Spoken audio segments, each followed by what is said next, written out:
২০ দলের অবরোধের কারণে মঙ্গলবার ঢাকা থেকে দূরপাল্লার কোনো বাস ছাড়েনি। সকালে গাবতলী, মহাখালী ও সায়দাবাদ বাস টার্মিনাল ছিল জনশূন্য। দু একটি কাউন্টার খুললেও কোথাও টিকিট বিক্রি হয়নি। কবে থেকে বাস ছাড়বে এ নিয়ে সন্দিহান পরিবহন শ্রমিকরা। সকাল থেকে কোনো গাড়ি যায় নাই, ওই দিক থেকেও আসে না, সুতরাং টিকিট এখন বেচতেছি না। যদি যাত্রী আসে তখন আমরা বেচবো। হঠাৎই অবরোধের কারণে বিপাকে পড়েছেন সাধারণ যাত্রীরা। বাস না পেয়ে ক্ষোভ জানান তাদের কেউ কেউ। যশোরে যাব, ওই বেনাবলে গাড়ি যাব, কারণ তো গাড়ি যায় না, সমস্যা বেরিয়ে গেছে। এখন দুর্ভাগ সব গরিব মানুষের জন্য, ওরা তো হরতাল দিছে, অবরোধ দিছে। বাস না পেয়ে বিকল্প হিসাবে ট্রেনকে বেছে নিচ্ছেন যাত্রীরা। সকাল থেকে কমলাপুর রেল স্টেশনে ছিল তাই যাত্রীদের ভিড়।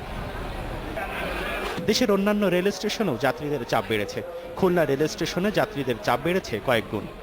আমার যে বরাদ্দকৃত আসন সেগুলো অলরেডি শেষ হওয়ার পরেও যখন যাত্রীরা আসছে তখন আর আসন দিতে পারছি না বিদায় আসনবিহীন টিকিট আমাকে দিতে হচ্ছে।